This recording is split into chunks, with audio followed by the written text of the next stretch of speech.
Ole mizo idol ting tu lai chu ai lung lo hangin lian nei ta to ta tum chu try o angin an hung saka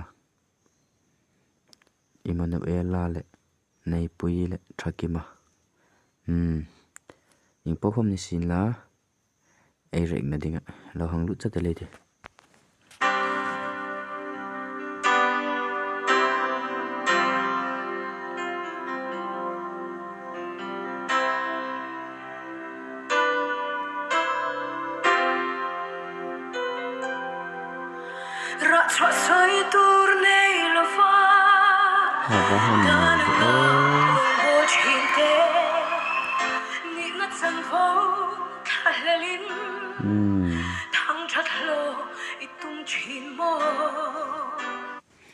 tu ta tuma mizo idol hin pathin la ting pang he han sak or ve khopal ne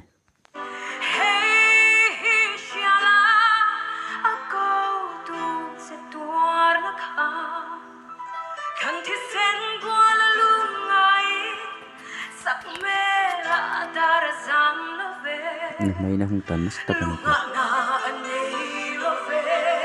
anai de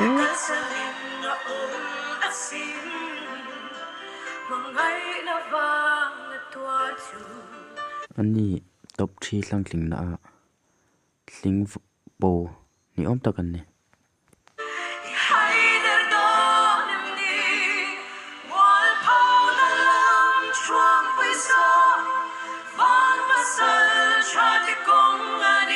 anai de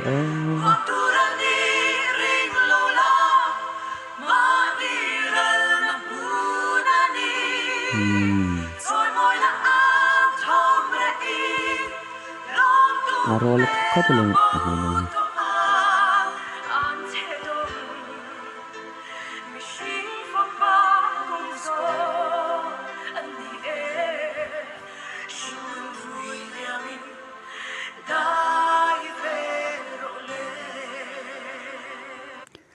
anu mai nu hi a gospel khopelani anthum dan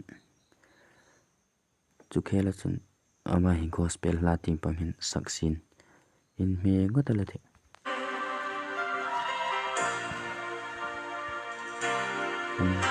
ante dongo calvary thanks how you want to do can be a to the two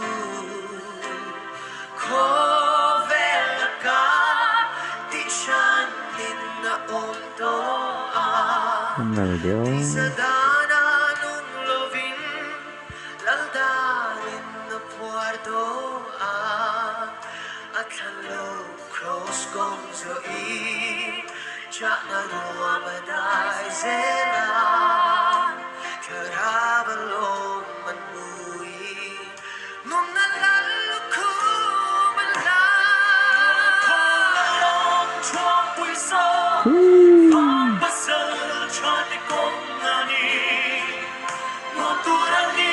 just hai ka man tha kan tin ni ko thu kan thad ko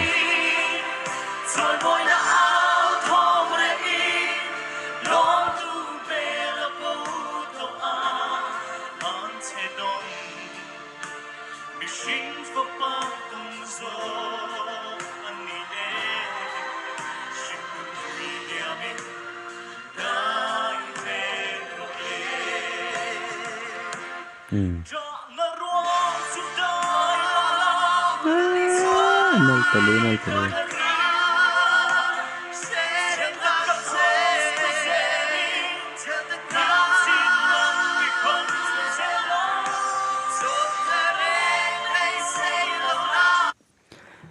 anin chukrenga ansak ani am oti cho ai hrin na an thokla khatam vai khat sak kop na ding chen cho an thim vong khopel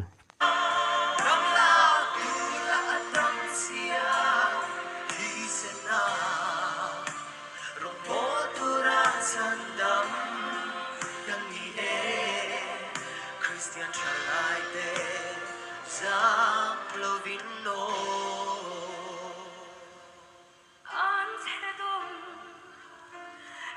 Aman này mình không cho nó phức tạp kìa. Mà bố gần sụp tập lắm.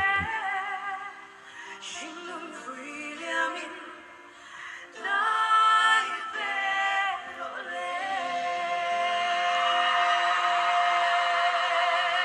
Ngon vòng vòng.